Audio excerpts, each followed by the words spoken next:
Weight loss journey இது நம்ம எல்லாருமே வந்து ஸ்டார்ட் பண்ணணும்னு நினைப்போம். ஆனால் ஸ்டார்ட் பண்ணிவிட்டு அப்படியே வந்து ஸ்டாப் பண்ணிவிடுவோம். ஒரு கொஞ்ச நாள் ஒரு 1 வீக் 10 டேஸ் அப்படி பண்ணிவிட்டு நம்ம விட்டுருவோம்.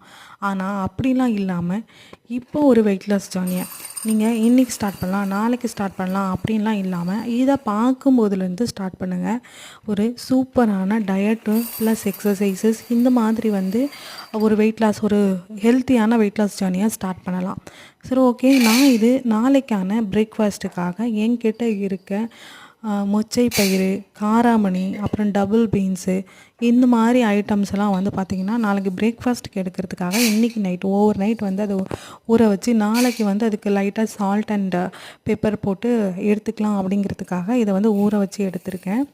ஸோ பாருங்கள், நம்ம எப்போவுமே ஒரு விஷயம் நம்ம ஸ்டார்ட் பண்ணுவோம், பண்ணலாம், நாளைக்கு பண்ணலாம், முடியல, டயர்டாக இருக்குது அப்படின்லாம் இல்லாமல் இந்த முறை ரொம்ப கண்ட்ரோல்டாக இன்றைக்கி ஸ்டார்ட் பண்ணுவோம், நாளைக்கு ஸ்டார்ட் பண்ணுவோம் அப்படின்னு பண்ணாமல் உடனே இப்போவே ஸ்டார்ட் பண்ணுவோம் அப்படின்னு சொல்லிட்டு பண்ணோன்னா நிச்சயமாக ஒரு விஷயத்தை ஒரு 48 டேஸ் தொடர்ந்து பண்ணும்போது கண்டிப்பாக அது நமக்கு பழகிடும். ஸோ வெயிட் லாஸுக்கான சின்ன சின்ன எக்ஸசைசஸ்லாம் நமக்கு இப்போ இன்ஸ்டாகிராம், யூடியூப்னு எல்லாத்துலேயும் ரொம்ப ஸ்ட்ரெயின் பண்ணாமல் மைல்டான எக்ஸசைஸ் ஒரு 50 ஒரு 100 கவுண்ட்ஸு அந்த மாதிரி பண்ணும்போது நமக்கு சீக்கிரமாகவே வெயிட் லாஸ் ஆகும். ஸோ ஃபஸ்ட்டு கோலாக ஒரு 10 டேஸ்க்கு வைப்போம். நெக்ஸ்ட்டு 1 by 1 வீடியோ அப்லோட் பண்ணுறேன்.